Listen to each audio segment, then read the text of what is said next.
Questions start ചെയ്തു. ഞാനൊന്നും പറയുന്നില്ല. എൻ്റെ കയ്യിൽ ഉപ്പുണ്ട്. കയറുന്നതിൻ്റെ വാതിക്കൽ തന്നെ ഞാനൊരു ഇച്ചിരി ഉപ്പിട്ടു. ഈ ഉപ്പ് വഴി ഈ ഡോറ് തുറന്ന് പുറത്ത് കിടക്കുന്നതിന് മുന്നേ എനിക്ക് പോസിറ്റീവ് ആൻസർ കിട്ടണം. എന്നെ നിരാശപ്പെടുത്തരുതേ മാതാവേ എന്ന് പറഞ്ഞ് മാത്രം എൻ്റെ കയ്യിൽ ഉടമ്പടി കാശുരമുണ്ട്. ഞാൻ അതും കൊണ്ട് ആ മേശപ്പുറത്തിരുന്നു. എൻ്റെ കയ്യിൽ ഒരു പേപ്പർ പോലും ഇല്ല. ഒന്നും പറയാൻ എനിക്കില്ല. കാരണം എനിക്ക് ആക്കുള്ളൊരു സ്റ്റോറി മാത്രമേ ഉള്ളൂ പറയാൻ, എന്താണ് അവിടെ നിന്ന് സംഭവിച്ചതെന്ന് മാത്രം. അത് കഴിഞ്ഞു അവിടെ ചെന്ന് അകത്ത് കയറി ഒരു സീരിക്ക് എല്ലാം സംസാരിച്ചു. അപ്പോൾ എനിക്ക് വേണ്ടി റെപ്രസെൻ്റായിട്ട് വന്നേക്കുന്ന റെപ്രസെൻറ്റേറ്റീവ് എനിക്ക് വേണ്ടി സംസാരിക്കുവാണ്. ബോർഡ് മെമ്പേഴ്സ് ഒരു ചോദ്യം ചോദിക്കുമ്പം ഇങ്ങനെ 10 ക്വസ്റ്റ്യൻസ് അങ്ങോട്ട് ചോദിക്കും. അവർക്ക് ആൻസേഴ്സ് ഇല്ല.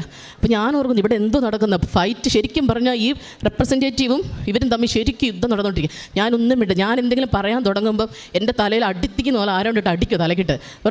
നിശബ്ദനായിരിക്കുക, ഞാൻ നിനക്ക് വേണ്ടി പൊരുതിക്കോളാം. നിശബ്ദനായിട്ടിരിക്കുക, ഞാൻ നിനക്ക് വേണ്ടി പൊരുതിക്കോളാം. അപ്പോൾ ഞാൻ ആരായത്? അപ്പോൾ പുറപ്പാട് 14 വചനം പറയുന്നുണ്ട്, ഈശോ നിനക്ക് വേണ്ടി പൊരുതിക്കോളും. ഞാൻ വെച്ചു ഈശോയെ അപ്പം നീ ആണോ ഈ പൊരുതിക്കൊണ്ടിരിക്കുന്നത്? ഞാൻ